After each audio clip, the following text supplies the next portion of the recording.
Godmorgen. Her er 4 små øvelser, som kan være gode for din ryg, lige inden du står op. Start med at slå dynen til side. Du kan også lave det med dynen på, men i hvert fald for at du kan se, hvad jeg laver, så gør jeg det lige uden dynen nu her. Jeg starter med at tippe benene fra side til side. 5 gange til hver side. Det var 3. 4. Jeg kører benene så langt ned som muligt, og det var 5. Lad benene stå i midten. Løft bagdelen op. 1, 2, 3, 4 og 5. Træk så knæene med op til maven. 1, sæt fødderne ned igen.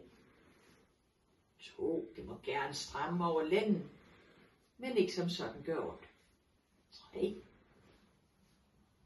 4 og 5.